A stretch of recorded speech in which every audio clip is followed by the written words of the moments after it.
Hey guys, tonight we ride across windswept plains, icy marshes and forests barely wider than a cart trail. You'll be wobbling atop one of the strangest mail couriers in history. And no, it's not a horse, not even a donkey. It's an ostrich. Yes, you heard that right. You're a 17th century Polish mailman in the wintry heart of the Polish-Lithuanian Commonwealth. You've got letters to deliver, boots that barely stay dry, and a large, suspicious-looking bird staring you down before each trip. You probably won't survive this, but hey, it'll be one for the bedtime books. So, before you get comfortable, take a moment to like the video and subscribe, but only if you genuinely enjoy what I do here. And don't forget to drop a comment with your location and the current time. We've got folks from all over the world drifting off together. Now, dim the lights, maybe turn on a fan for that soft background hum, and let's ease into tonight's journey together. The wind bites your cheeks before you've even left the village. It's not quite snow, not quite rain, just that damp Polish chill that makes your nose feel like it's gone missing. You pull your fur-lined collar a little higher, fingers curled tightly around a small, tightly rolled parchment sealed with dark red wax. It's 1620, the Polish-Lithuanian Commonwealth stretches so wide it makes your thighs ache just thinking about it. From the frigid Baltic Sea in the north to the forests brushing Ottoman lands in the south, it's a patchwork of duchies, cities, and tiny postal routes zigzagging like drunken embroidery across the map. Your job? Ride one of those routes, or rather, bounce across it. Because instead of a sturdy horse beneath you, there's a bird. And not just any bird, a 7-foot-tall, two-legged feathered freight missile with a beak, like a nutcracker and an attitude problem. But let's not get ahead of ourselves. Back then, communication was everything. You didn't text someone that dinner was delayed, you rode for hours to let them know the soup had gone cold. Nobles and merchants alike relied on human speed to outpace rumors, wars, and secret alliances. The postal service, known locally as Poczta, was crucial. And being a mailman wasn't the blue-collar gig it would later become. It was respectable, even honorable.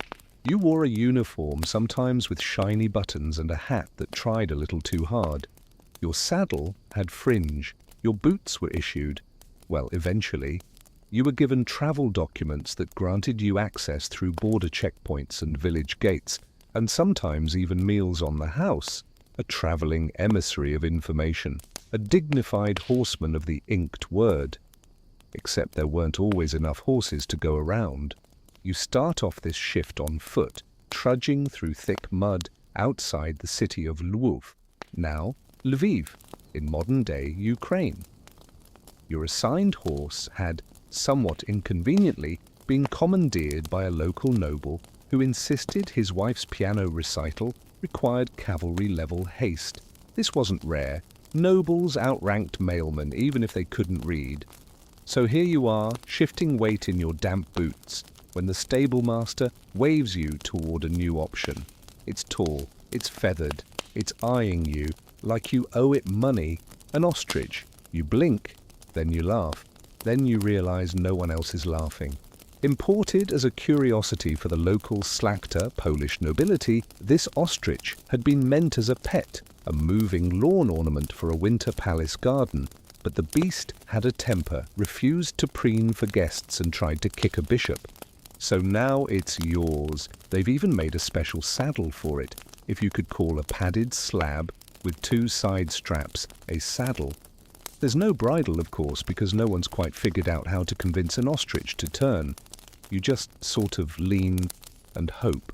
Mounting is an event. You run alongside the bird, leap from a nearby barrel, and hook one leg over while trying not to scream. Once you're on, you realize how much taller the world seems from up here. You also realize you're bobbing up and down like a buoy in a storm. Ostrich backs aren't built for comfort. The bird takes off before you're ready. 1 second you're waving farewell to the stable hands. The next, you're hurtling down a dirt path while trying to remember the name of the river you're supposed to cross. Your destination is a manor house 2 towns east. Supposedly the lord there is waiting for news from Warsaw, a dispatch concerning taxes, inheritance, or possibly just the latest gossip about some duke's extramarital fencing scandal.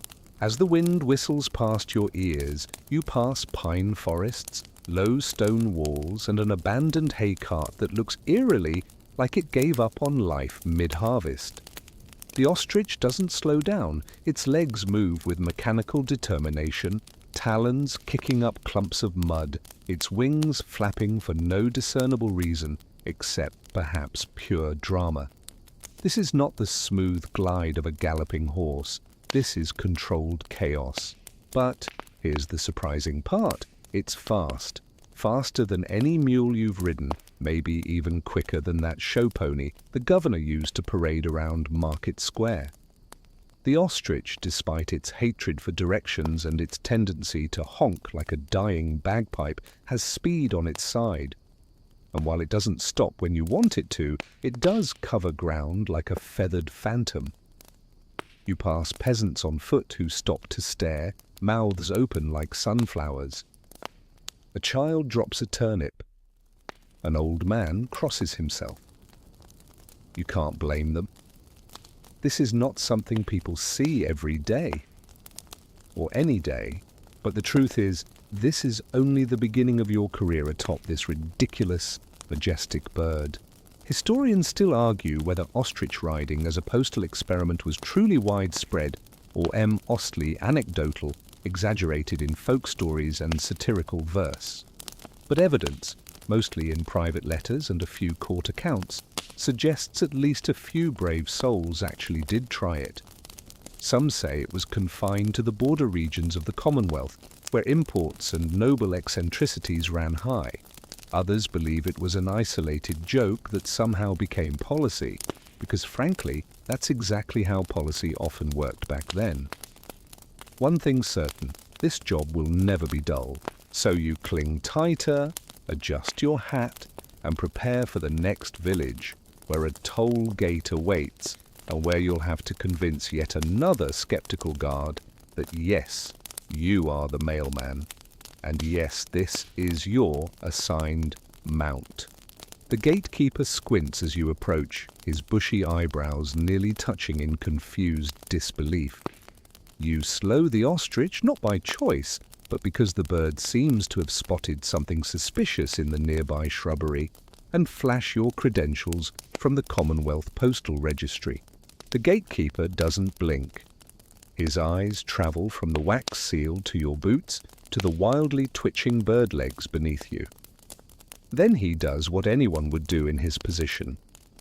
He laughs loudly. "Is that a—" he begins. "Yes," you sigh. It's an official government ostrich. He leans back on his stool, wiping tears from the corners of his eyes. "Well, if that don't beat all. Go on then, Feather Knight."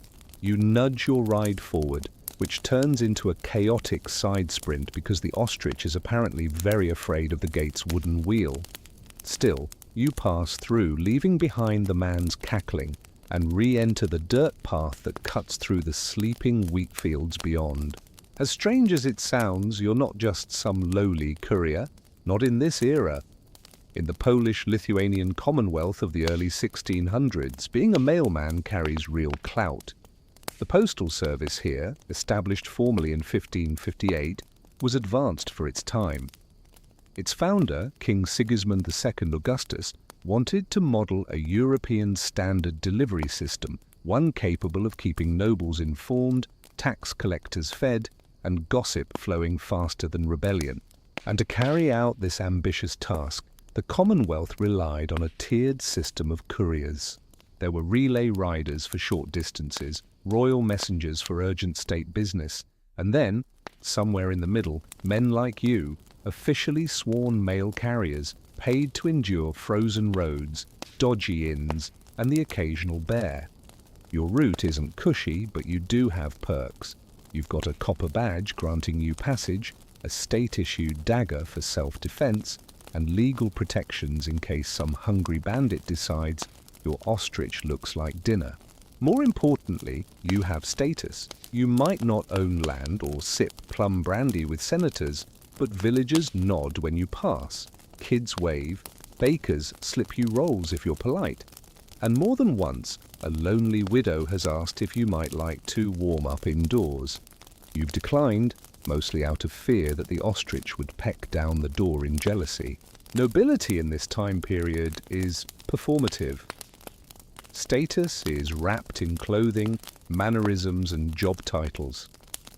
You might be a glorified delivery man, but you're their delivery man, recognized by the king's own decree. The uniform helps, even if it itches like mad under the arms. You've got a red-lined cloak today, trimmed with sheepskin, and a doublet that's slightly too tight because the tailor took your measurements during a feast. The hat is the real centerpiece, wide-brimmed, plumed, and ridiculous. It doesn't match the ostrich, but at least you both have feathers. The truth is, in this strange moment in European history, the lines between function and flair blur constantly. A sword might be ceremonial or deadly, a church might be a sanctuary or a political office, and a mailman might be noble enough to sit with dukes, especially if you happen to ride something fancier than a horse. Because here's the twist, your ostrich, awkward, cranky, and prone to eating your gloves, is also a symbol of wealth, of curiosity, of eccentricity with a touch of power. The Polish aristocracy, especially the Szlachta, were famous for their flair. Velvet-lined robes, exotic pets, imported perfumes, you name it. Ostriches, originally brought over through trade networks with Africa and the Ottoman Empire, were one such fad. First kept in menageries, then private gardens, they became the absurd accessory of the elite. You're not entirely sure who first decided to saddle one up and treat it like a pack mule. Historians still argue whether it was a nobleman trying to impress a dinner guest or a drunken bet made after too much cherry cordial, but however it started, the image stuck. And now here you are, an unwitting trendsetter. As you pass through a hamlet of 3 houses and 1 wheelless cart, a girl peeks out from a window and gasps. Then a boy yells something to his friend. Moments later, you're trotting through the world's smallest parade, children cheering like it's King's Day. You tip your hat and attempt a regal wave. The ostrich honks in protest. These small villages dot the Commonwealth like crumbs on a map. You know many of them by smell more than by name. The one you're entering now, Ronki maybe, is surrounded by frostbitten potato fields and has 1 inn, 2 drunks, and no working clock tower. You stop to water the ostrich at the frozen stream just beyond the fence. It pecks at the ice, then at your boot. You sigh. Yes, I know. I'm too slow. Inside the inn, over a plate of boiled cabbage and barley, you overhear a conversation that warms your heart. Did you see the bird mailman? A woman whispers. Said he came from Lublin, delivered a letter straight from the capital. Amazing, her companion murmurs. We live in grand times. You try not to choke on your barley, but this is the reality. You are not simply ferrying paper across frozen roads. You are part of something much stranger, much grander. A moment in history when practicality and preposterousness shake hands and say, why not ride a giant bird? And as you scrape your bowl clean, watching the ostrich from the window pecking curiously at someone's laundry line, you realize you might just be okay with that. The sun's dipping low now, casting a thick, golden syrup across the fields as your ostrich lumbers back onto the trail. The smell of wood smoke trails from behind, from the single chimney that serves the entire inn. It mixes with damp moss and something musky from your bird, probably resentment. The route ahead is long and uneven. You grip the neck pommel on your saddle, a recent upgrade after too many riders slid clean off, and settle in for a bouncy stretch. The road, if one can call a frozen rut through 24 mole hills a road, is in dire need of attention. Not that anyone will get to it soon. Postal riders, after all, are the maintenance reports. This is what it's like in the Polish-Lithuanian Commonwealth in the 17th century, majestic in name, chaotic in practice. You're in the largest political union in Europe at the time, spanning from the Baltic Sea nearly to the Black Sea. This place is massive, multilingual, and remarkably unpaved. It's a melting pot with frozen infrastructure. And mail? Oh, mail matters. The king wants to hear from his vassals, and his vassals want to whisper about each other. The gentry demand invitations delivered, tax records, grain shipments, accusations of witchcraft. Everything moves by hand, overland, with people like you in the middle. And yet, the system stumbles. Too much territory, too few standardized stations. Some nobles decide mail from Warsaw can wait a week if it arrives with their wine. Some towns burn your letters before checking the seals. And more than once, you've been stopped by petty lords insisting your delivery pouch might be full of anti-Catholic heresies. You start to understand why, in the great logistical desperation of the 1600s, people began improvising. It began subtly, alternative mounts in remote areas. Camels tried along the southern border, dog sleds in northern Lithuania. And somewhere someone said, what if we tried a bird? Not just any bird, a massive two-legged juggernaut from Africa, known to peck lions and run faster than any horse over short distances. It was probably a noble who first proposed it, possibly in jest. But jest or not, ostriches had arrived in Europe. Thanks to bustling Ottoman trade and the early colonial surge, Europe was flooded with exotic animals. Giraffes in Florence, peacocks in Prague, even a lonely hippo that once lived, briefly, in a Venetian fountain. Ostriches were imported, admired, fed poorly, and paraded around as status symbols. But in Poland, where nobility had a taste for dramatics and practical jokes with expensive consequences, someone went further. A courier in the service of a magnate, likely one of the powerful Radziwiłłs or Zamoyskis, was ordered to saddle up the bird. Why? Historians still argue. Some say it was to settle a wager. Others believe it was a punishment for late delivery, or worse, a misguided efficiency experiment. Either way, the bird was mounted and it ran. And then it didn't stop running. Now imagine being that first rider. You've got mail in your pouch, a contract that says nothing about flightless birds, and a crowd of noblemen giggling into their goblets. Then the ostrich takes off, sandbags forgotten, feathers flying, and you discover something wonderful and terrifying. These birds are fast. For short distances, say from Manor House to Town Square, they outpace most draft horses. Not for long and not reliably, but with a few well-placed breadcrumbs and some heavy prayer, you can make it work. Eventually, word spread. Other nobles tried it. Some issued decorative saddles. One particularly bored duchess hosted a race on her estate. Within a year or two, the ostrich courier had become a full-blown gimmick among the aristocracy. Still rare, still absurd, but suddenly not unheard of. You, dear listener, have become part of this tradition? Joke? Revolution? It's hard to say. Depends on your seatbelt. The ostrich shifts under you, feathers rustling like a disgruntled pillow. You steer it, loosely, by shifting your weight and occasionally bribing it with raisins. Horses may respond to gentle pressure and voice. Ostriches respond mostly to mood. But you've learned to read your ride. The twitch of the wings means it's thinking about sitting down. The weird throat rattle means it's offended by something you said, or your socks. And if it tilts its head low and narrows one eye, that's not affection. That's the I might peck your elbow look. Back on the trail, your next destination appears, a border checkpoint. Nothing fancy.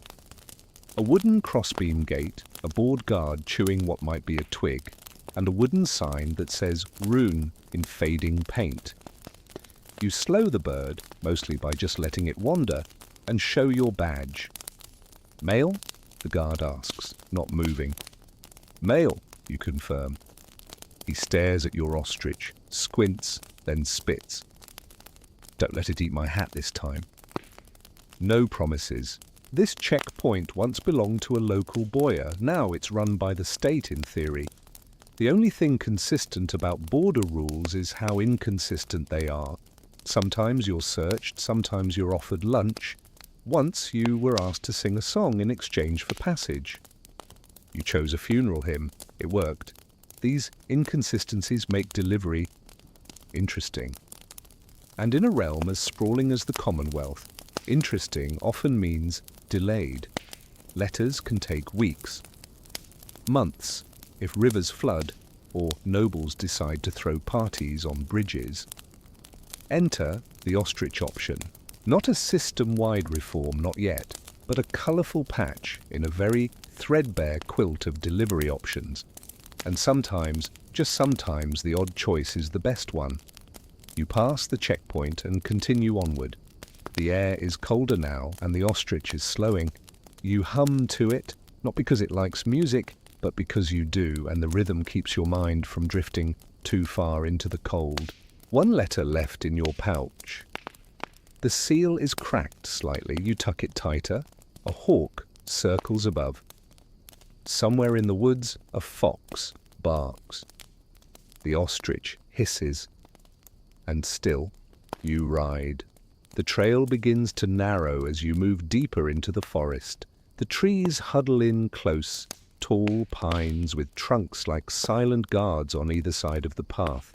Their needles shake lightly in the wind, letting in slivers of dim grey light. You duck a low-hanging branch, though your ostrich barely seems to notice. It's too busy scanning the underbrush for things it has no intention of explaining to you. This section of the route is known among couriers as the Gap, a long stretch with no formal villages and only the occasional hunter's lodge. You grip the reins, though again the reins are decorative more than functional, and try to keep your knees tight. You've learned that if the bird sees a squirrel at the wrong angle, you might be chasing mail across a frozen ravine. Your thoughts drift, as they often do on this part of the road. You recall the first time you heard about ostriches being used as messengers. You were half sure it was a joke, something muttered over too many shots of plum vodka during a particularly bleak winter's night. But then you saw it yourself. A noble sashaying down Krakow's market square, reins in one hand and a fan in the other, riding an ostrich with gold-threaded saddlebags. The bird was annoyed, the noble was delighted, and the crowd completely transfixed. You blinked hard and asked the nearest fishmonger, "What in the name of St. Casimir is that?" "That," the fishmonger said, "is the future of the mail." Back in reality, the trail splits briefly and your bird, true to its contrarian spirit, chooses the less travelled path. You don't correct it. Ostriches have instincts. Probably not good ones, but they're strong. You can't help but marvel at how it's come to this, relying on a bird from the African plains to deliver letters through Polish snowdrifts. But when you think about the limitations of horses, the whole thing almost starts to make sense. Horses in the Commonwealth were noble animals, strong, agile, even somewhat respected in military circles. But they were also expensive and picky. They spooked at the scent of wolves, they needed regular shoeing, and they hated mud with a burning passion. In contrast, ostriches needed less food, didn't care about wolves, they usually tried to fight them, and were capable of going long stretches without water. Yes, they were unpredictable. Yes, they occasionally tried to eat your map. But in the twisted logic of Eastern European logistics, they fit in perfectly. That's not to say everyone was on board. Many skeptics considered the whole idea utterly foolish. Some believed the birds were cursed, sent by foreign powers to embarrass the Commonwealth. Others thought it was a form of postal mockery, an elite joke that got out of hand. And let's be honest, it probably was a joke at first, but then the birds performed. Not consistently, not gracefully, but enough to cause whispers, enough to inspire imitation, and enough to plant the seeds of a strange new delivery class, the bird couriers. You hear a crunch behind you and pause. The ostrich freezes, eyes wide. A lone deer darts through the trees, then disappears. The bird relaxes, fluffs its feathers, and resumes walking, now with a slightly smug strut. As if to say, "I would have caught that." You sigh. You would have eaten the envelope too. The absurdity never quite leaves your mind. It lingers in the corners of your thoughts, like a song you can't stop humming. Somewhere, right now, there's a table of lords in ornate coats, debating the best saddle wax for ostrich hide resistance. Somewhere, a tailor is stitching extra feather loops into postal uniforms. Somewhere, a widow is writing her cousin to ask, "Have you heard? They're delivering sermons by bird now." And the cultural shift is happening faster than you'd expect. A few weeks ago, you passed a travelling artist near Lublin who was sketching what he called a modern Knight of the Quill. You peeked over his shoulder. There you were, sort of, helmet, mailbag, and all, astride a monster bird mid-gallop, parchment flying, beard fluttering dramatically. You had to inform him you didn't have a beard. He added one anyway. "For the legend," he said. Historians still argue whether the use of ostriches was sanctioned by any royal edict or simply tolerated as a noble eccentricity. There's no surviving law that mentions Struthio camelus as an official mode of transport, but receipts for exotic animal purchases, saddle commissions, and a few well-preserved diary entries suggest that someone somewhere thought this was a brilliant idea. And perhaps it was. Ostriches weren't just animals, they were theatre. Each delivery became a spectacle. Each appearance was a statement. My letter matters so much. It rides a bird no one else can tame. And frankly, that's kind of inspiring. You reach a clearing, and just ahead, nestled between the trees, is a courier station. It's barely more than a hut with a smoking chimney and a stable out back.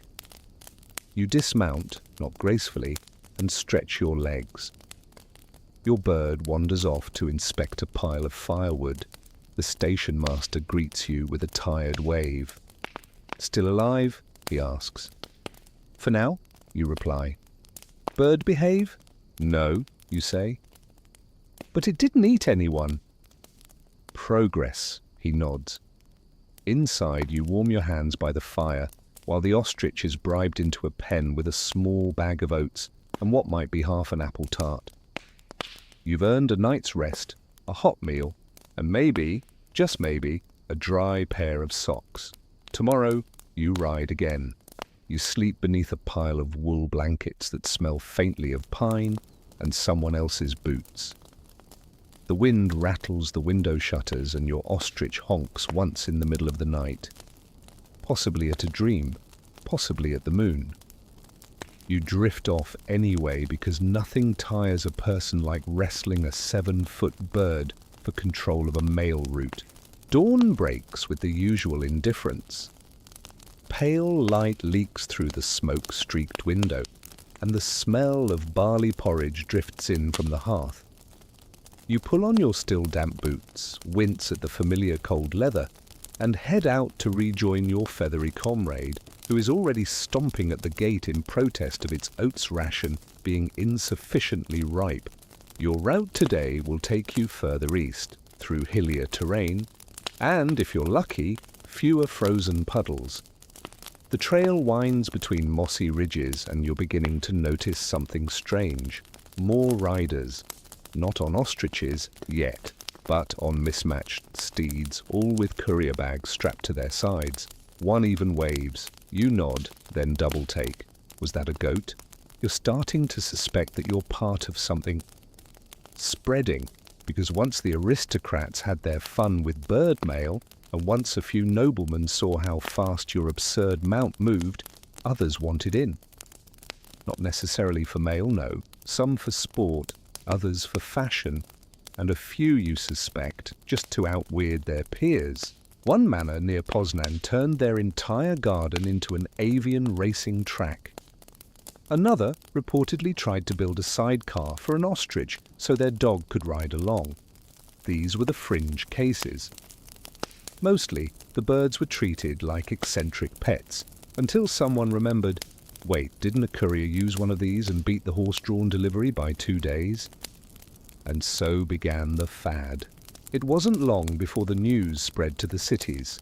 A satirical broadside in Warsaw depicted a postman delivering a love letter while the ostrich munched on a rival's epaulet. Another painting showed an entire squad of bird-riding messengers lined up for a royal inspection. The caption, "Feathers of the Realm." Of course, you were still just trying to deliver the mail on time without being kicked off a cliff. Some of the younger noble folk loved it. The same types who wore waistcoats made from imported silks and insisted on perfuming their gloves. Riding an ostrich was another way to be noticed, and nothing meant prestige in the Commonwealth quite like being noticed on purpose. You pass a crossroads and spot a boy perched on a fence, holding a sketch pad. "Draw me like one of your horse riders," you call jokingly as you pass. He laughs. "Too late, I already gave you a crown." A crown? That's new, but it fits the atmosphere. By this point in the decade, some noble families had begun to make regular appearances in local newspapers for their avian endeavours. One man in the Sejm, the legislative body of the Commonwealth, even proposed a Feathered Transport Act, though it was mostly an excuse to show off his saddle work in front of the chamber. Historians still argue whether this noble bird craze ever became a regulated branch of the postal system. Most suggest it remained unofficial, more theatre than policy. But in personal letters, journals, and even estate ledgers, the same theme emerges. Ostriches, as bizarre as they were, had become a legitimate short-term solution in areas with unreliable infrastructure. One account mentions a noblewoman sending seasonal pastries via ostrich messenger to her cousin 2 towns over, because the eggs would arrive warm. Another details how a bishop's documents were saved from late delivery during a blizzard, thanks to a certain feather-legged beast with a very firm kick. You pass through a village where someone's drawn a caricature of an ostrich on the bakery wall. It has spectacles and is delivering a pie. You give it a nod of approval. And while the fad rises among the nobles, you're starting to see the ripple effects in your life. The courier station you just left, they've installed a taller pen, the one ahead. Rumour has it they're importing a second bird. Someone even mentioned forming a guild of bird-mounted couriers, though that could have been a dream, or a lie told after one too many pints. Still, you begin to feel known. Not famous, no, but familiar. At the next checkpoint, the guard doesn't ask for your badge. He just waves and says, "Bird boy's back. Any letters for Sandomierz?" This odd fame is equal parts flattering and exhausting.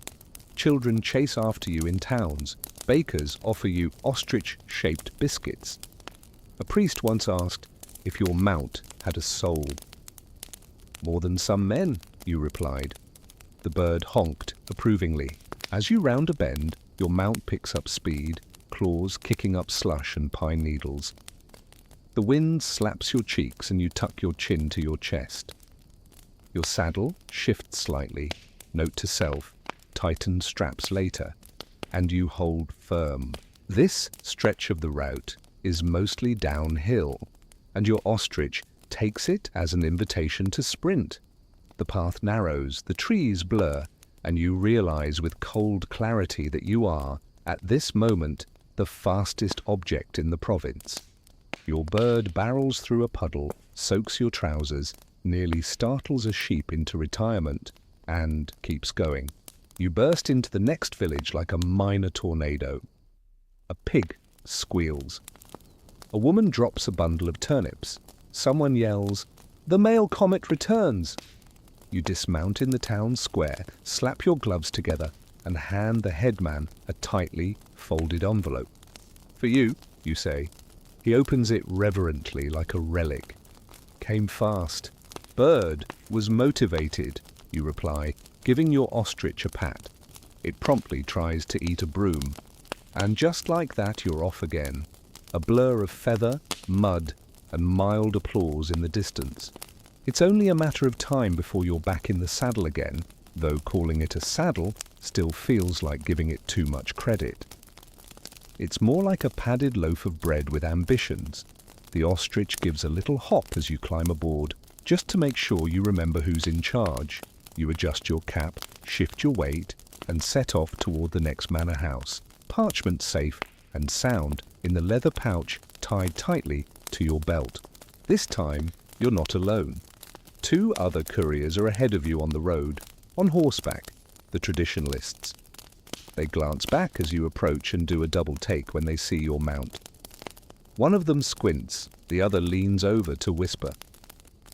You don't hear what's said, but judging by the burst of laughter, you're reasonably sure it wasn't flattering.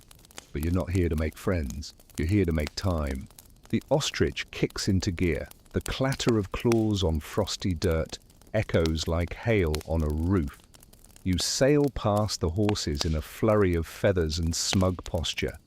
One of the riders calls out, "That's cheating!"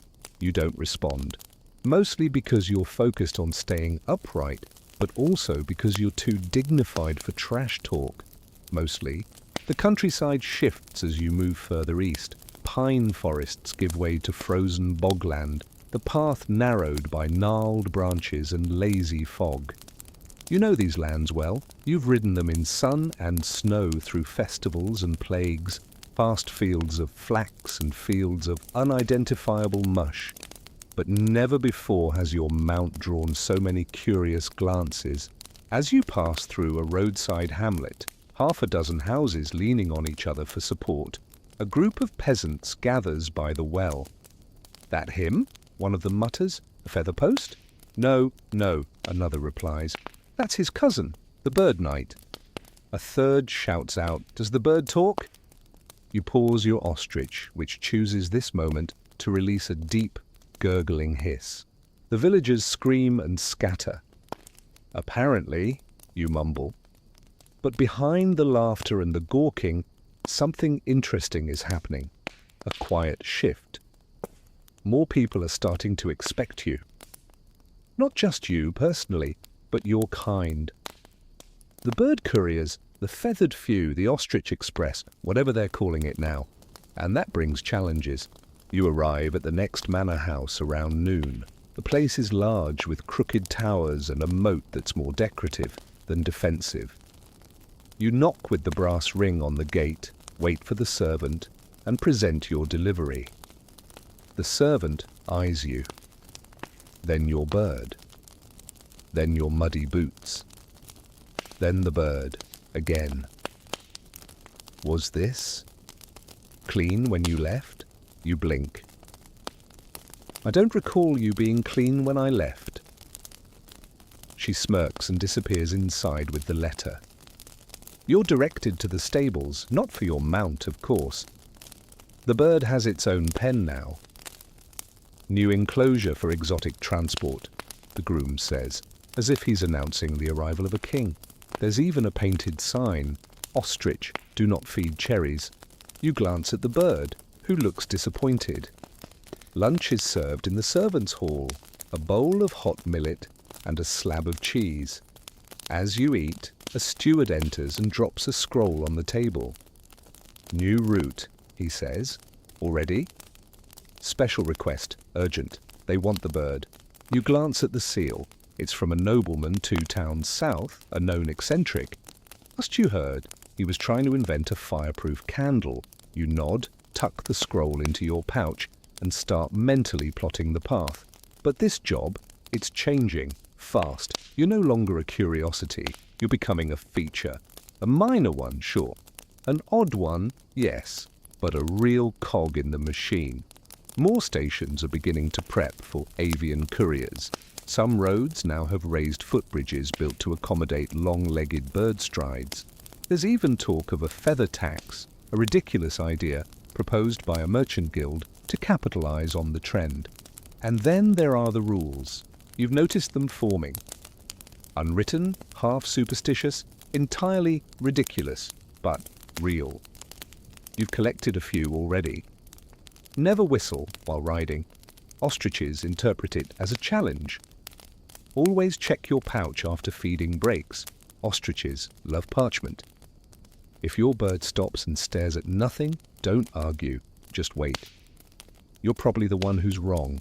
Other couriers have shared their own. One swears that wearing gloves made from rabbit fur increases rider compliance. Another claims singing lullabies calms their ostrich during storms. A third says if you see 2 ostriches in the woods, it's time to retire. Historians still argue whether these riders were simply improvising or if they were forming an actual subculture within the broader mail system. But evidence suggests that ostrich couriers developed their own quirks, their own vocabulary, and perhaps most bizarrely, their own sense of camaraderie. Even the public seems to be adjusting. Back in the manor's main hall, a noblewoman passes you on the stairs and says, "Lovely bird. Do they make house calls?" You smile. Only if the address includes a dirt road and low expectations. She nods as if that's perfectly reasonable. Back outside, the ostrich is napping. You shake the feed pouch. Its head pops up, eyes wide, ready for action. You tighten your saddle straps, check your delivery, and mount up once again. The road ahead is long, and the next town is full of potholes, rumors, and one too curious goat. But you're ready. Feathers ruffle in the wind. Your scarf flaps like a banner, and you ride. The wind changes as you cross into the next valley. It's sharper here, threaded with the scent of chimney smoke and peat. Hills rise around you like the crests of a frozen sea, and your ostrich quickens its pace on instinct, hopping slightly with every step, as if trying to outpace the temperature. Your next delivery is to a place you dread just slightly, a noble estate nestled between 2 very opinionated hills. The house itself is fine. The issue? The nobleman, Count Antoni von Laskowski, a man with too much leisure and far too much money, whose favorite pastimes include falconry, duel reenactments, and collecting things no one else wants. Like ostriches, you've been here before, delivered a sealed petition, received a mug of spiced wine in return, and watched in horror as he tried to train a second ostrich to do a dance. It did not go well. As you ride into the manor's outer grounds, you already see the signs. Feathered headdresses on the gardeners, a servant polishing what looks like an ostrich-shaped wine decanter, and at the center of the courtyard, a statue of a mailman riding a bird. You squint. It's you, or at least some version of you. The hat's bigger, the jaw is more heroic, and you're holding a scroll aloft like you're declaring war. "Ah, my favorite courier!" Count Antoni emerges from behind a rose trellis, arms spread wide, fur cloak dragging in the snow. "The bird knight returns. Good morning, my lord," you reply, sliding off your bird, who immediately attempts to peck at the statue's toe. Antoni claps his hands. "Marvelous! You arrived faster than my man predicted. The horse courier was 2 hours late last week. Told him to ride an elk. He didn't laugh." You hand him the document. He barely glances at it before tucking it into his sleeve like a theatre prop. "You must stay. I've gathered others. There's to be a race." Your stomach tightens. "A race?" "Indeed," he beams. "Aristocrats only. But you'll ride as my representative." You look at your bird. Your bird looks at you. It blinks once. Slowly. This is how fads take off. Because Count Antony isn't the only one treating this like sport. Other nobles across the Commonwealth have begun organizing informal postal exhibitions, ostrich races disguised as noble entertainment. They invite their peers, place bets, and treat it like jousting without the pointy bits. You're not sure how it started. Possibly the time a courier delivered a wedding invitation and someone asked him to demonstrate the bird's acceleration. Possibly just boredom and mulled wine, but now it's a thing. You agree to participate. Partly because saying no to a nobleman is risky, partly because the kitchen smells amazing, mostly because your ostrich is already strutting.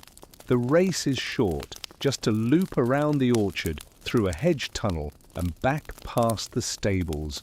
Your opponents are various nephews and cousins, riding everything from half-trained stallions to a mule wearing silver bells. The steward waves a kerchief. You're off. Feathers fly. Hooves thunder. Your ostrich takes the lead with unsettling speed, wings flapping wildly like it's trying to lift off. A horse tries to pass. Your bird honks in warning and kicks a snowdrift into its path. The horse shies. You surge ahead. The hedge tunnel is narrow. You duck. A branch snags your cap and launches it skyward like a ceremonial offering. You don't look back. The finish line is marked by 2 silver-tipped poles and a cluster of shrieking cousins waving handkerchiefs. Your ostrich barrels between them, skidding slightly on packed snow.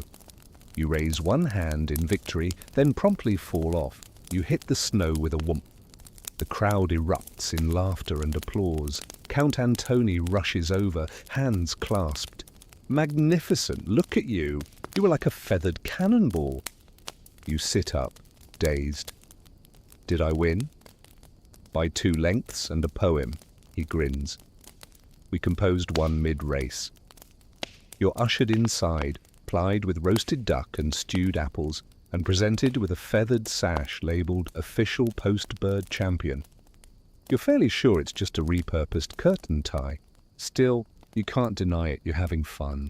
This is where it gets interesting, because while the nobles play and the poets scribble, a quiet shift is happening behind the scenes. Some postal offices are requesting birds. Some estate managers are writing to breeders. One city official in Lublin even proposed a bird lane on the main thoroughfare. Though this was mostly because his wife was tired of traffic. Historians still debate whether this period marked a real attempt to professionalize ostrich mail, or if it remained a curiosity, a passing infatuation of the nobility. But in private letters, marginalia, and dinner menus, the signs are there. The nobility, for all their pomp, are creatures of influence. What they praise, others mimic.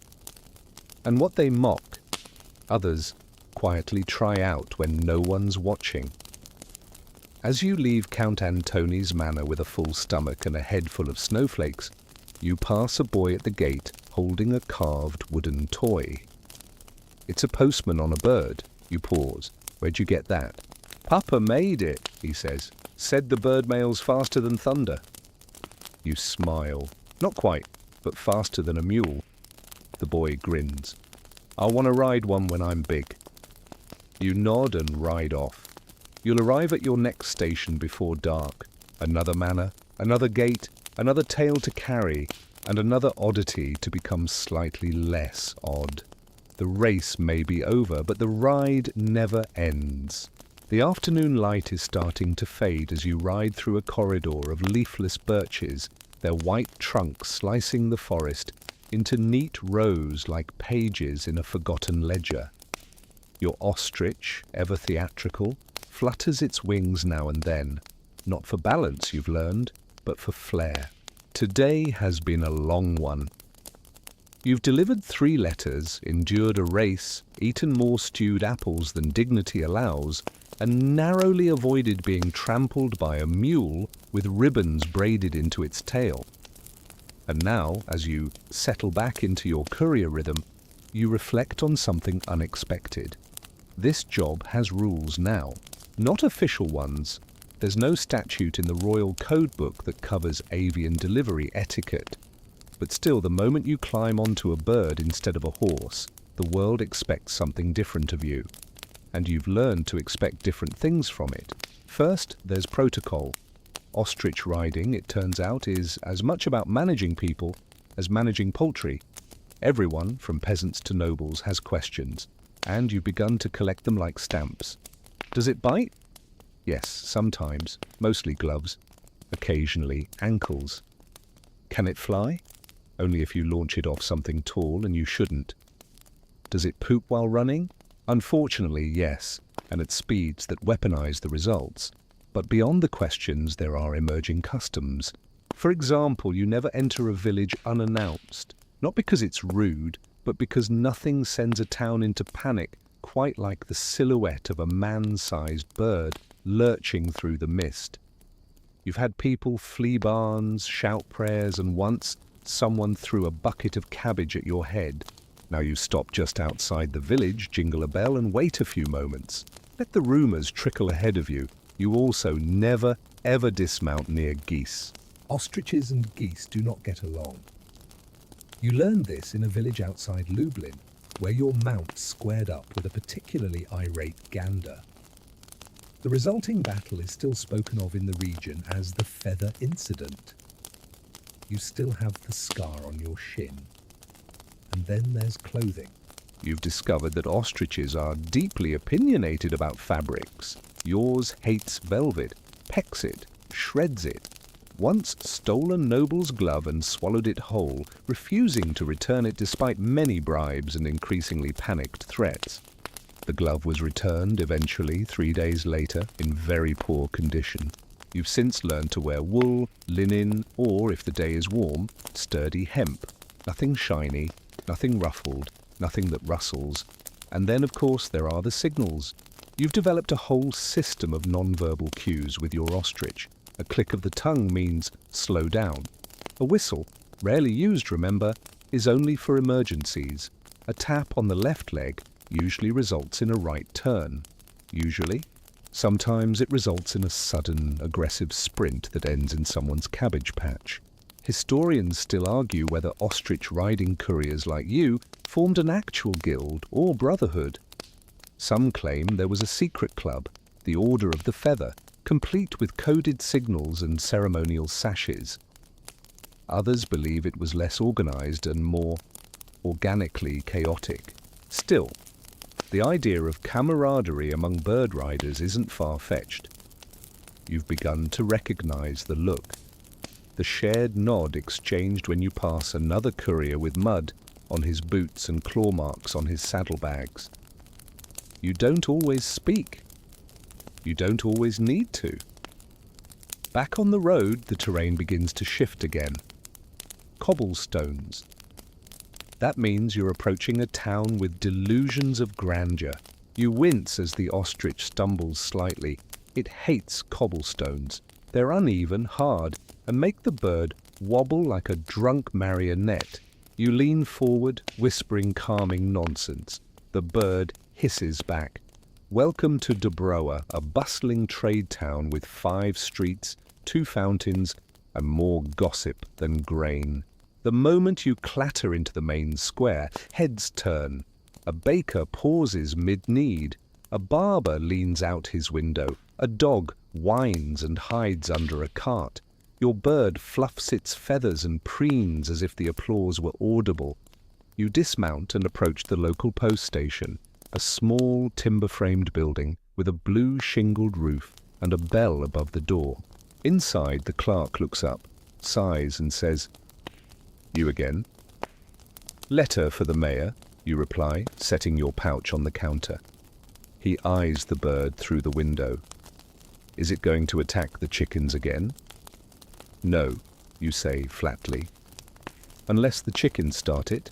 The letter is signed and logged. You get a cup of weak tea and a biscuit for your trouble.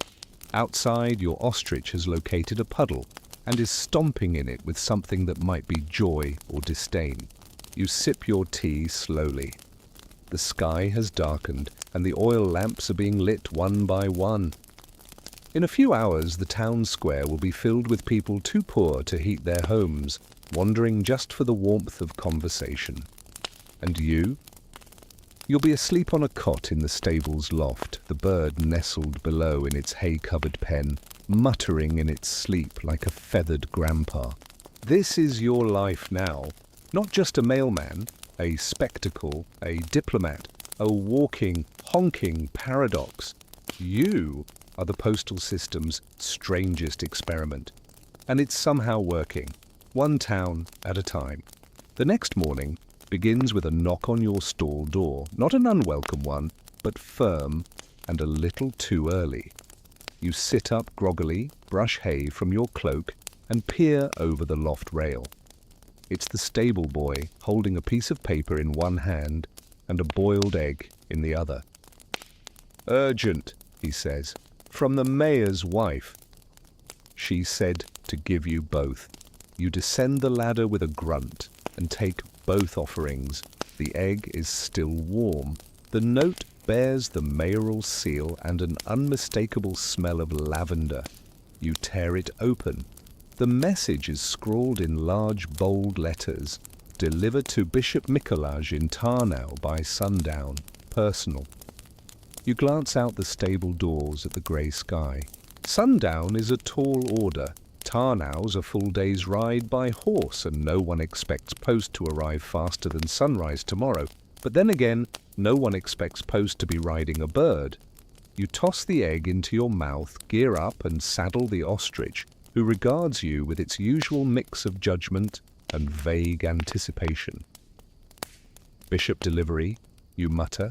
High profile, so no kicking anything sacred. The bird blinks slowly. You choose to interpret this as agreement. As you ride out, villagers watch you go, a few wave. One tosses you a small loaf of rye bread, which you catch mid-air like a champion. Your mount takes off with a burst of enthusiasm, possibly for the bread, possibly to flee the chickens that have begun gathering ominously behind the stable. You're on the road again, wind slicing through your cloak, the trail to Tarnow stretching ahead like a frozen ribbon. And as you ride, you reflect on something unexpected.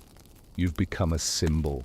At first, it was just noble fads and painterly curiosities, but lately you've been hearing stories, songs, little ditties sung by children in muddy town squares, tales of Featherfoot, the bird post rider who outruns wolves and brings love letters across mountains. It's flattering, if wholly inaccurate.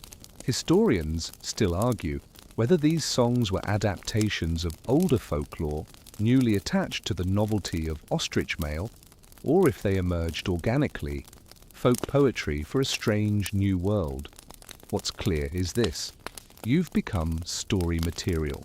In one village, a fiddler sang about how you rescued a baby from a river with one foot in the stirrup and one hand on a flaming scroll. In another, you were credited with stopping a duel by delivering the wrong challenge letter to both parties. That one may be true. You were very tired that day.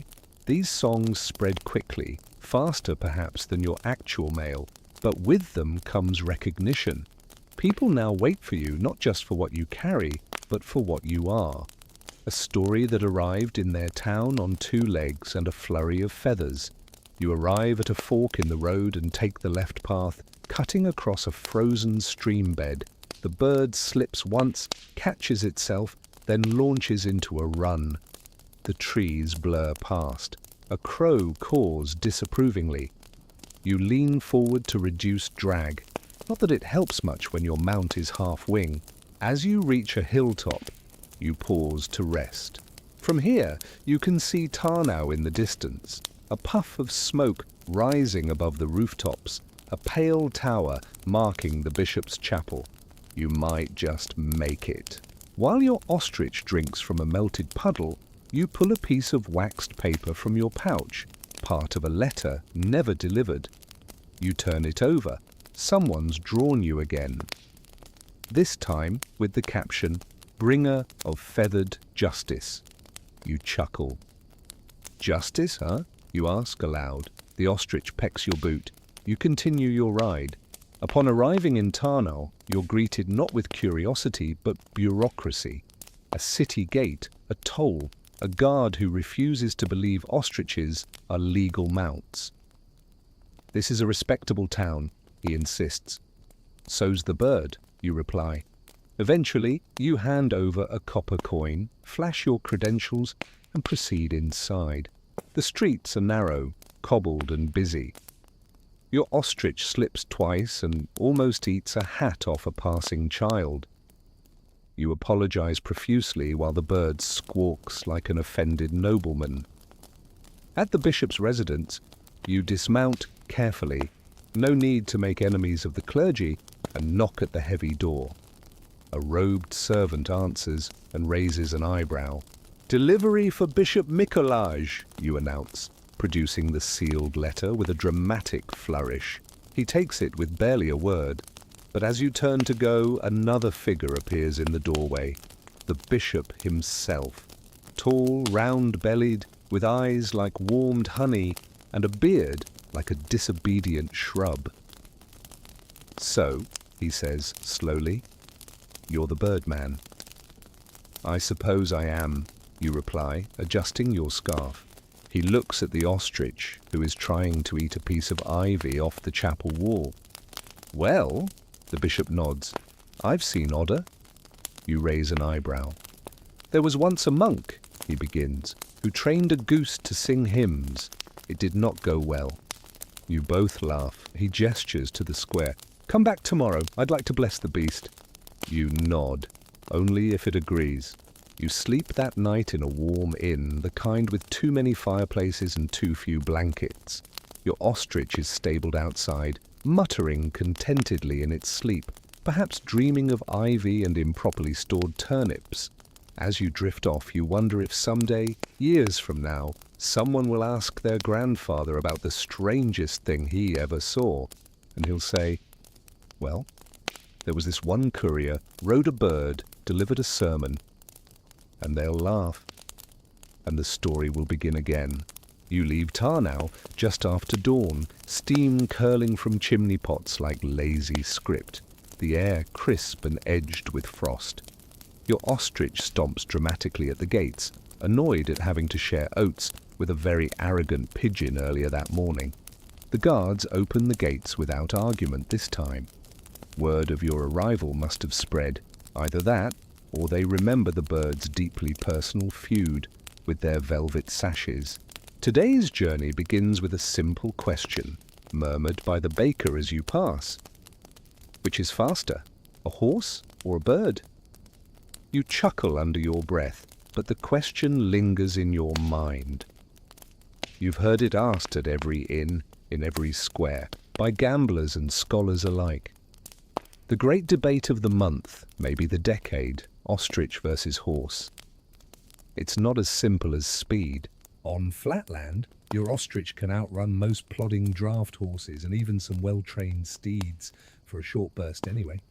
But when it comes to control, stamina and, well, agreeability, horses tend to win the longer game. And yet, the bird has something else. A strange efficiency. No need for heavy feed, less water, less fuss. You don't need a blacksmith to fix a hoof every 20 miles, just a strong pouch, a thick glove, and nerves of steel. Still, the debate continues.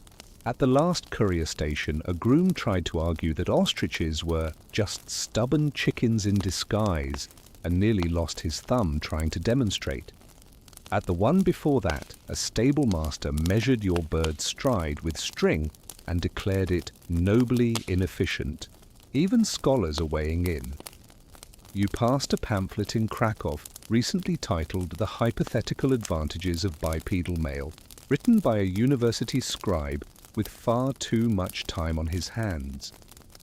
It featured equations, charts, a disturbing number of bird skeletons. Historians still argue whether this debate was purely academic, or if there were genuine plans to standardize avian delivery routes. Some say a Nobel committee in Warsaw commissioned a study. Others claim the whole thing was staged to distract from a tax hike. But the public, they loved it. You reach a crossroads, pause, and lean down to adjust your saddlebag. Your bird chooses this moment to sit.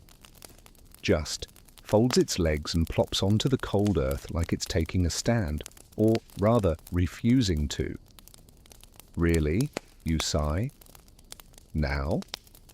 It blinks at you with the serenity of someone who's made peace with their obstinacy. This, too, factors into the horse-bird debate.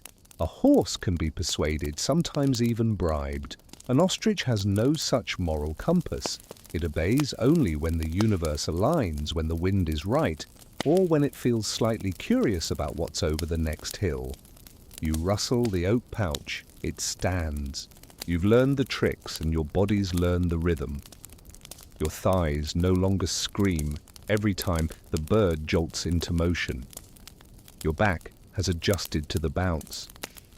You've even stopped flinching at the neck, craning around to stare at you mid-gallop, as if to say, "Are we lost again?"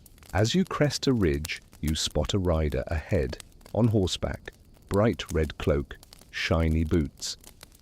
He hears your approach and slows. You pull up beside him. The two of you ride side by side for a time, the rhythmic clop of hooves intercut with the sharp thunk of claws. "Courier?" he asks without looking. "Courier," you confirm.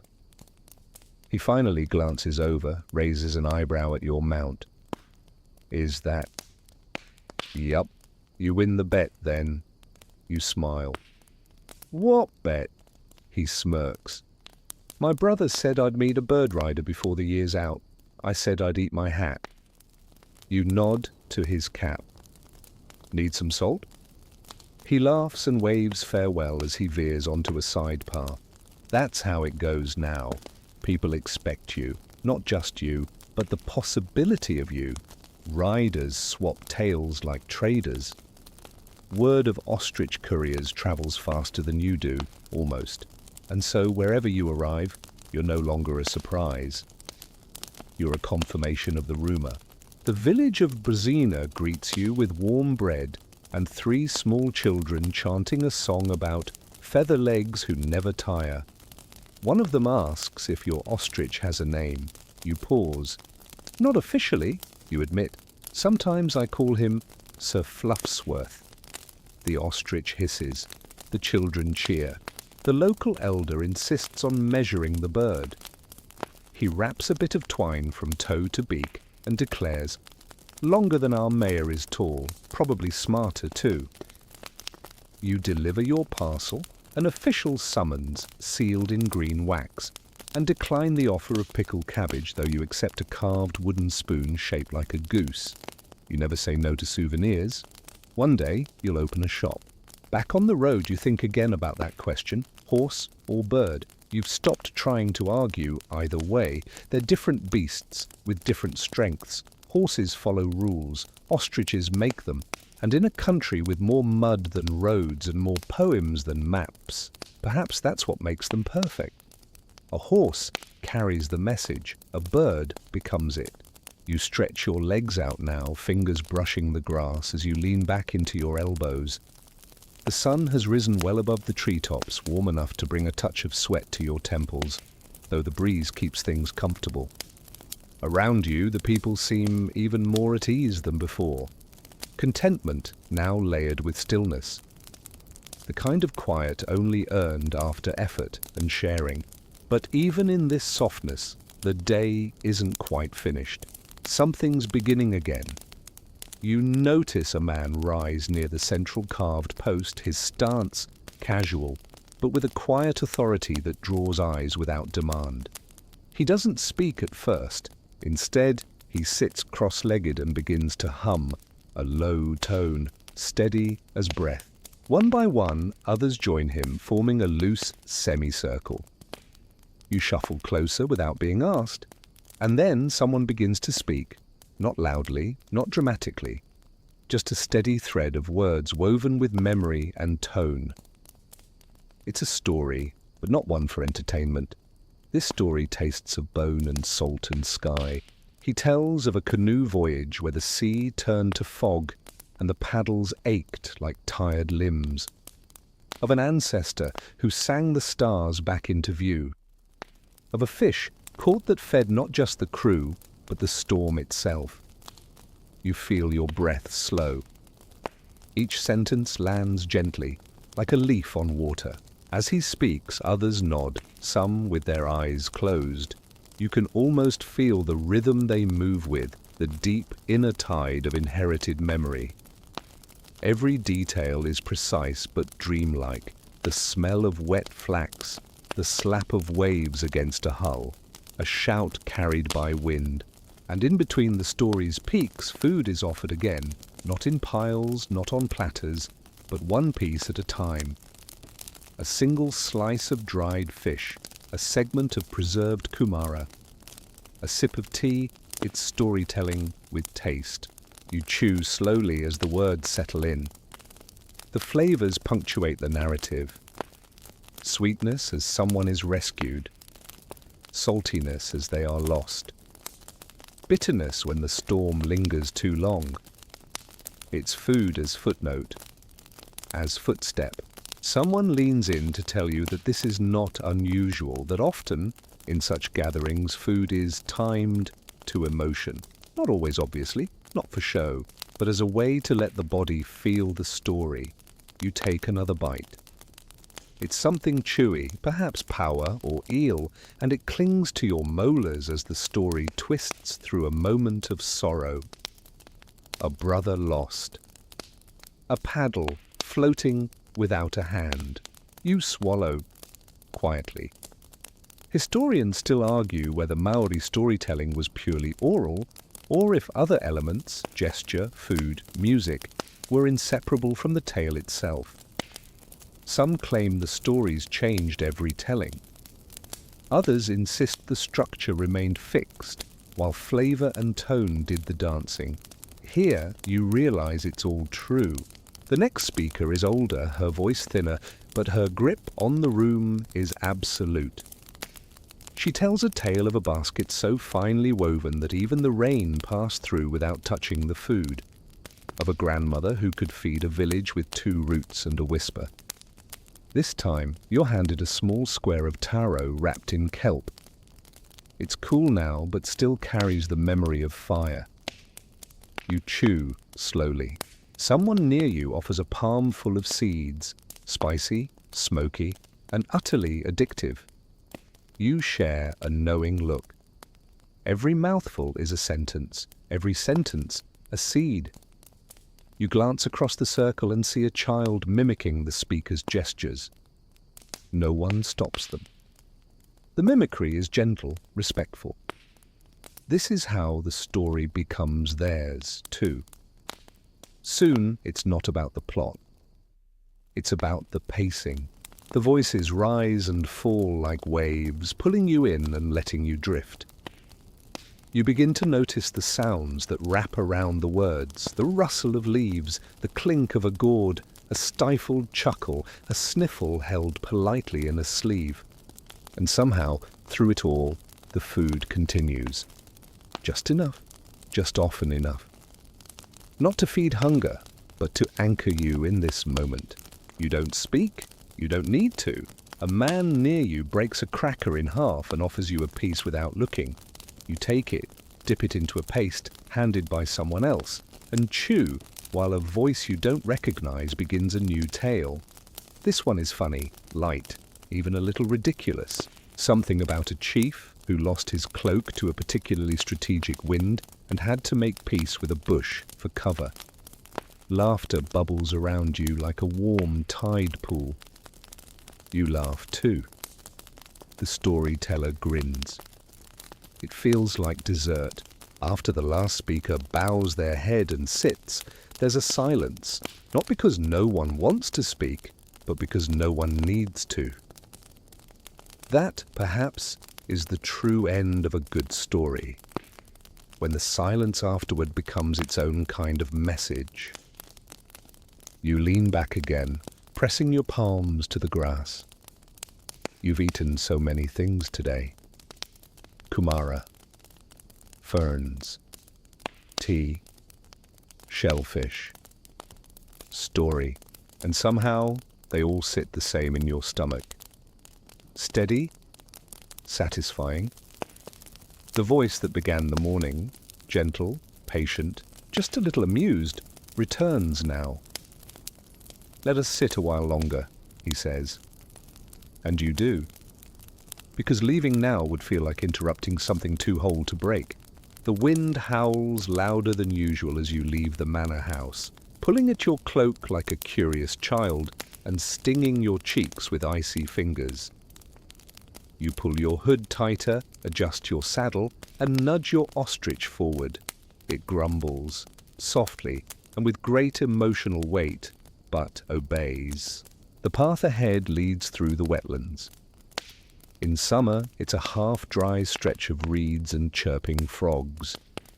In winter, it's a slick, freezing mess, dotted with tufts of stubborn grass and ice crusts that crack underfoot. Your ostrich treads carefully, neck low, eyes twitching at every ripple in the slush. It's here, in the greyest, gloomiest corner of the Commonwealth, that you notice something strange. You're being watched. Not by spies, not by wolves, but by merchants, 2 of them standing beside a crooked signpost, holding clipboards of all things, and whispering as you pass. One adjusts his spectacles, the other points at your bird and makes a motion like tallying feathers. You raise an eyebrow, they wave nervously, you nod and ride on. Behind you, you hear one say, "That's the 3rd this week."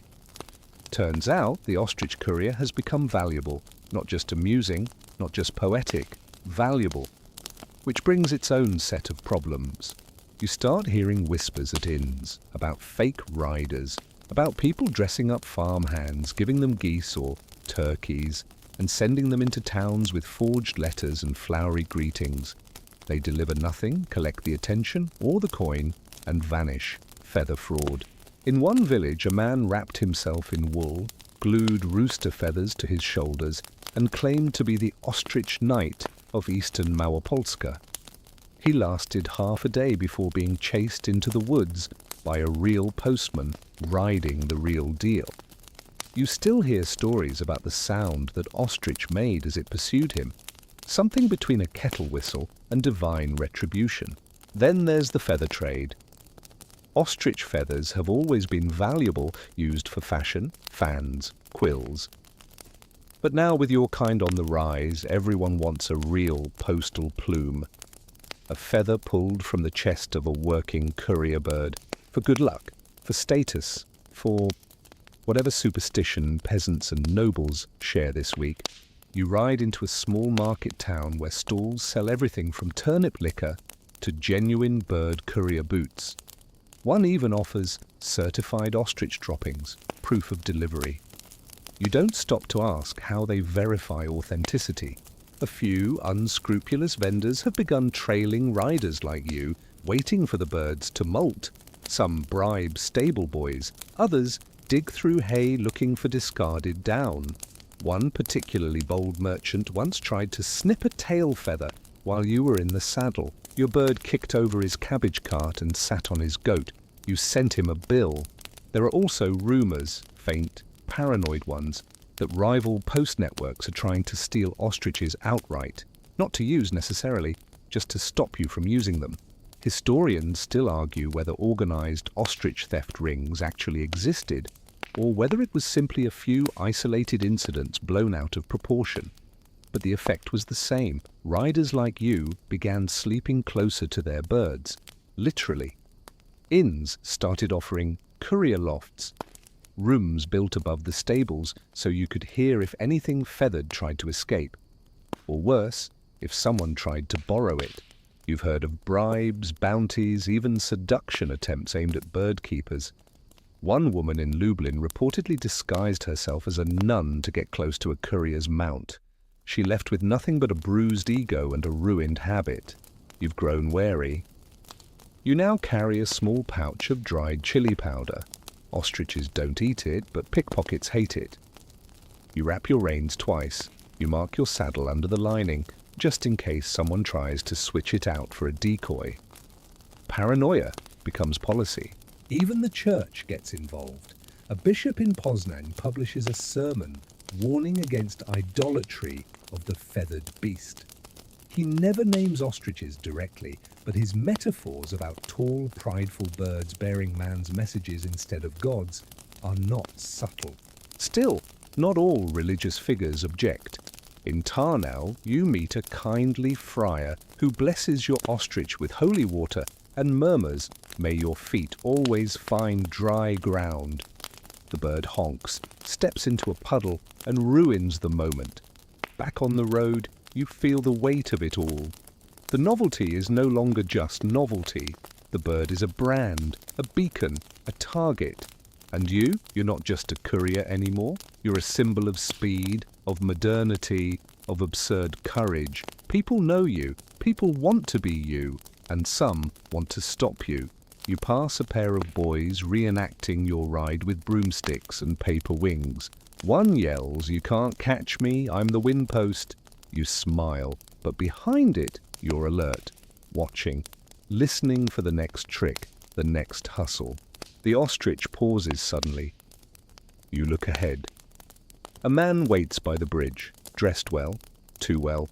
No mud on his boots, no tools, no cart, just a pouch and a smile. "Letter for the capital?" he asks.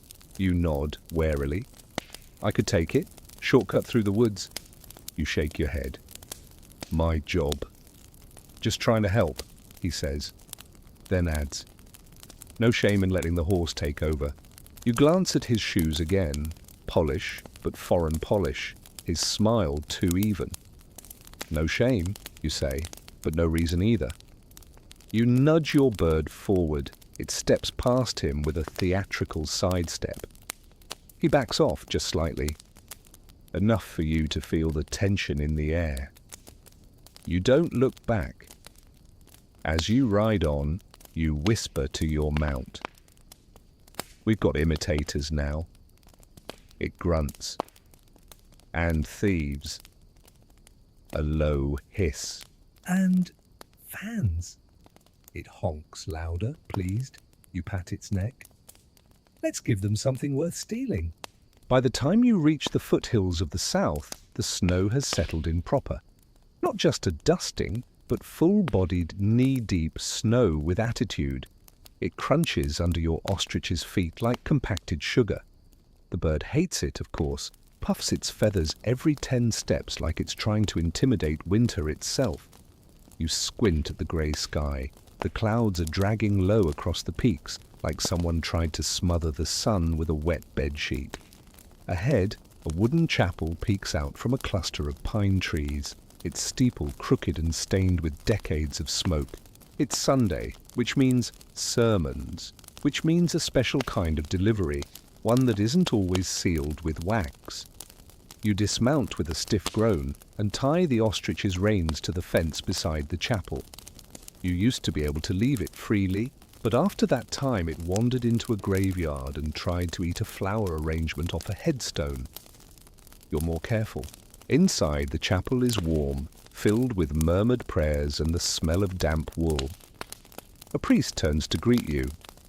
Older, bespectacled, with fingers stained from years of ink and incense. His eyes light up when he sees your courier crest. "Ah," he says, "you made it." You nod, reach into your pouch and pull out the packet. Half sermon notes, half land record. It's not urgent, but it matters to the priest. Some property dispute involving an orchard, 3 goats, and a saint's relic that may or may not be a turnip. He takes it gently, with reverence. "Will you stay? Say a few words?" You blink. "Me?" He gestures toward the pulpit. "You ride further than most see. You see things. People like to hear about that."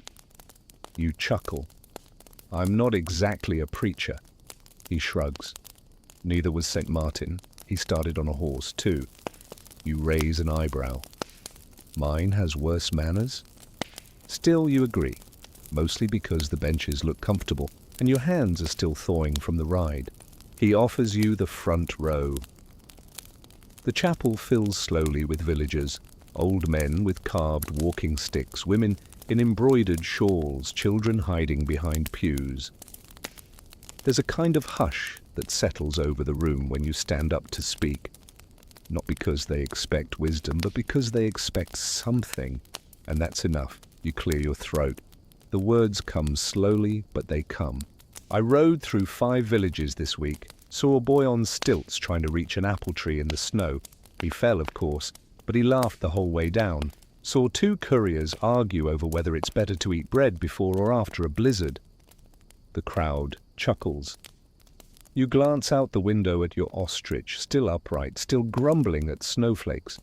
Saw my bird try to fight its own reflection in a shop window. It won. The window did not. Laughter now, warm, easy. But I've also seen people hand each other letters with shaking hands. I've watched a grandmother cry because someone remembered her name. I've watched a nobleman deliver his apologies in ink instead of pride. You pause, let it settle. Whatever I carry, it's not just parchment. It's people's hopes, worries, their best words, and their worst regrets. The chapel is silent now, the kind of silence that breathes. I don't always like my job, you admit.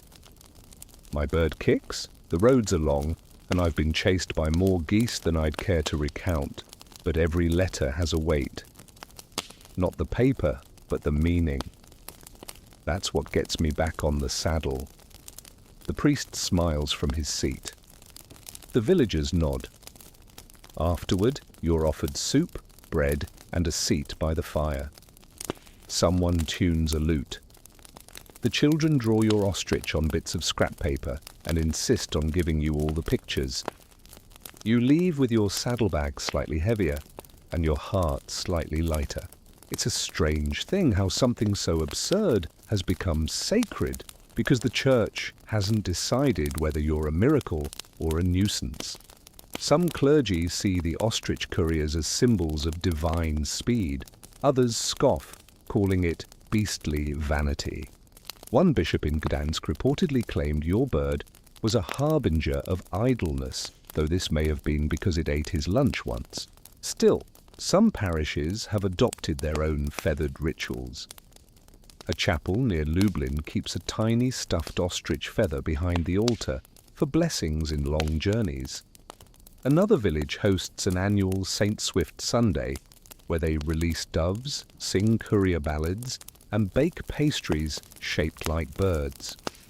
Historians still argue whether any of this is sanctioned doctrine or just a result of winter boredom. But you've learned that belief has never really needed permission. What matters is that people see you coming and smile. They hear the claws on cobblestones and know something is arriving. News, love, debt, closure, whatever it is, it's on its way. That matters. You mount again at dusk, the sky going from pewter to deep navy. Lanterns flicker in windows. Smoke rises from chimneys. Your bird grunts, impatient. All right, you whisper. We've got miles to go. As you leave the chapel behind, you realize you're not just a rider anymore. You're part of the liturgy. Not written in stone, but in memory, in stories, in the soft laughter of pew-bound villagers and children chasing you with drawings, and in the silence after your words, because sometimes all a sermon needs is the truth, carried by clawed feet and a stubborn heart.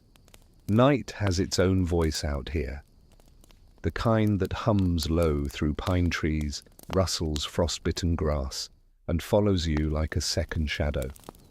You ride with the moon at your back, and the road ahead lost in silvery mist, your breath curling up like incense as you go. Your ostrich doesn't mind the dark. In fact, it thrives in it. Less distractions, fewer chickens, no curious townsfolk trying to pet it. Just the crunch of snow, the flick of claws, and the occasional disgruntled huff as you fail to steer properly around a frozen rut. And the last delivery of the week sits tightly in your pouch. Not particularly urgent. A letter from one merchant to another. Negotiations about wool, maybe a polite threat. possibly both. But you'll carry it just the same, because not every journey needs grandeur. Some simply need finishing. And this, you're beginning to suspect, is the final leg of a very strange chapter. Because things are changing. And fast. You've been hearing it in murmurs, new roads being paved near Warsaw, rumours of a regional office being built in Lublin that might house more than 2 clerks and a single window that won't open, talk of efficiency, talk of modernization, talk of horses again. Not that they're replacing you yet, but the novelty has started to wear. The bird songs, the statuettes, the tavern sketches, they still exist, but now they sit beside ledgers, timelines, predictions. The poets are being joined by accountants, and worse, inspectors. You met one just last week wearing a fur coat too clean for travel and eyes too sharp for comfort. He asked strange questions. How many deliveries per day? What's the average range in cold weather? How do towns react to the arrival of an ostrich courier compared to a cart? You answered as best you could, sipping watery soup in an inn too proud of its fireplace. He scribbled notes, then looked up and said, "You know this won't last forever, right?" You nodded. Not because you believed him, but because maybe he was right. Not in the sad way, not in the way that means defeat, just in the way that all things change. The ostrich slows as you pass a bridge, its boards coated in ice. You dismount, lead it gently by the reins, whispering soft encouragement. A crescent moon peers through the clouds like a nosy neighbor. You think of that first ride, how you bounced, slipped, cursed under your breath, and nearly dislocated something important. You think of the first time you beat a horse to the gate, the first time a child drew you as a hero, the first time someone took your delivery, not with surprise, but with trust.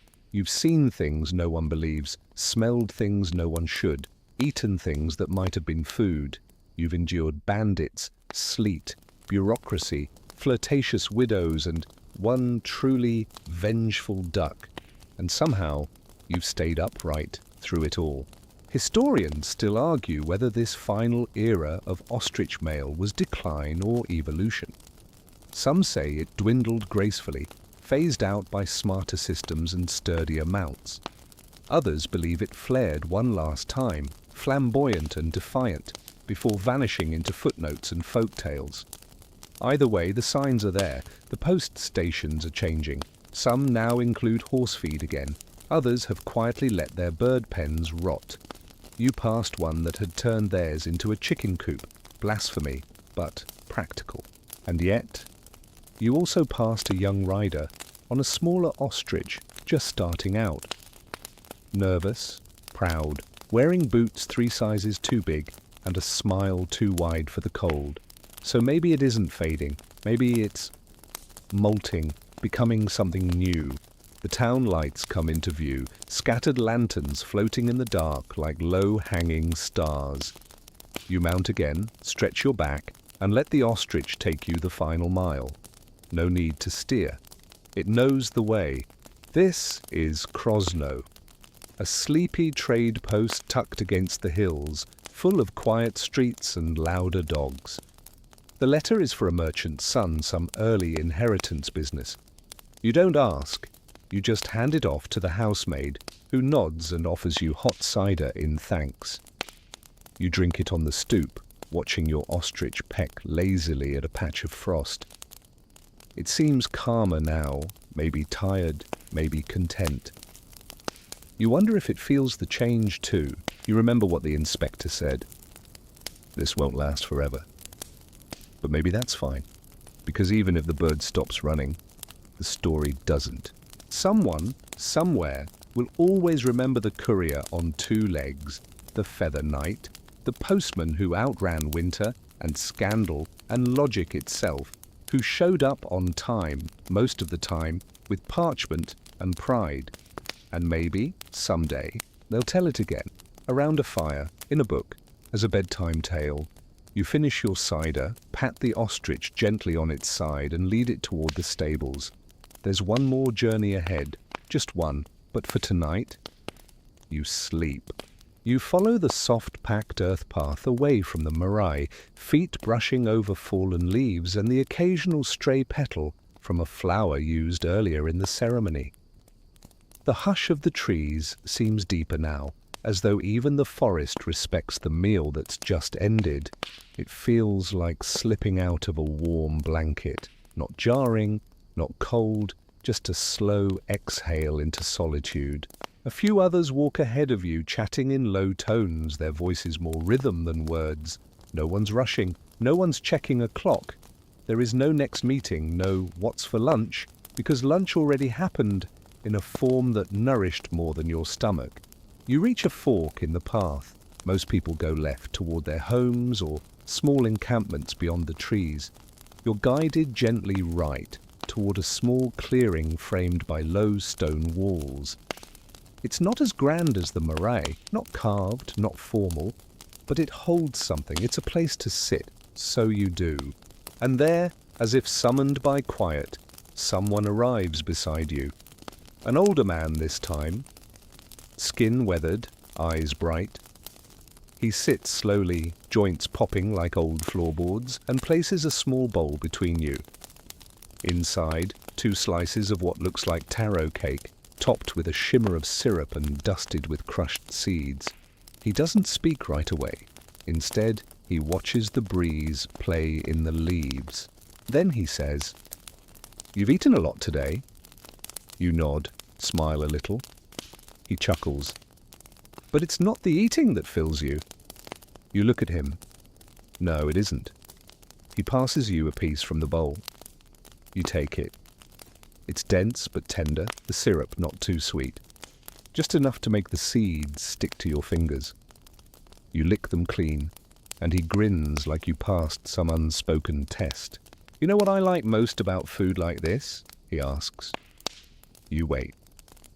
It doesn't beg for attention, it waits for it. You laugh, surprised. "Like a story."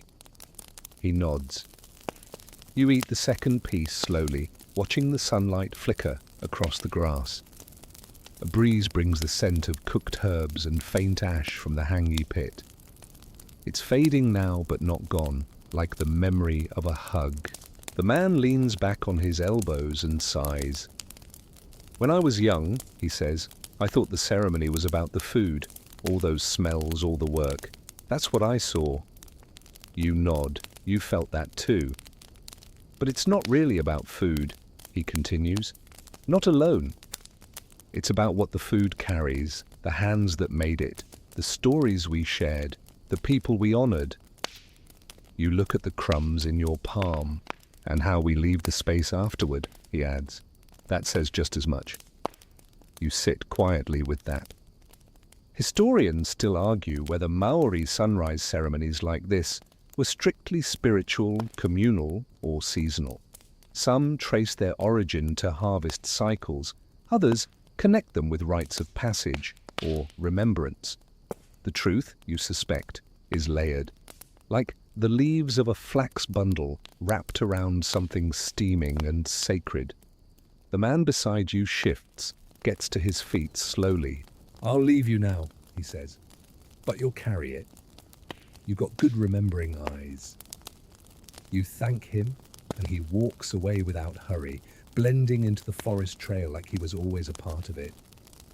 You stay seated a while longer. No thoughts, no plans, just full. Then eventually you rise too. The path is clear. The trees arch above like a tunnel of memory. You step forward. Each movement now feels deliberate. The press of your foot, the brush of a fern against your calf, the faint rustle of a bird repositioning in a nest above. You walk past the hangi pit once more, covered now, the earth undisturbed but still warm. You rest your palm there for a moment. The heat is faint but present, a memory waiting underground. You smile. You step away, the ground firm beneath you, the air rich with aftermath. And the sun, though higher now, still holds the gentle promise of the morning. The ceremony is over, but the nourishment is still unfolding inside you. Let yourself rest now. There's no more food to carry, no more stories to gather. The hangi stones are sleeping, the songs have floated back to wherever they came from, and the earth has been tucked in with care. The warmth you felt from the fire still lingers, not on your skin anymore, but deeper, in that soft place behind your ribs where memory hums quietly when no one's looking. You've tasted flavors that don't come from spice but from time, from the breath between people, from the press of a forehead against another in quiet recognition. You've heard songs without words and shared food without needing permission. So breathe. Let the images fade like steam rising from a leaf-wrapped bundle, dissolving into air, not lost, just dispersed. Imagine your hands clean now, but still scented faintly with roasted root and fresh herb. Your shoulders relaxed, your stomach not full, but satisfied in a way that lasts longer than digestion. You are walking home slowly now, through the trees, over the moss. A bird calls somewhere, then stops. Even the wind seems content. Tonight, when you sleep, the taste of that porridge may visit you in your dreams, soft, warm, unhurried. And if it does, smile. You earned it. You've walked through tradition, sat with ancestors, laughed with children, and carried food meant for more than hunger. And now it's time to rest. Let your breath deepen, let your limbs grow heavy. The ceremony is over, but its rhythm continues. So sleep gently, traveler. You're full in all the right ways.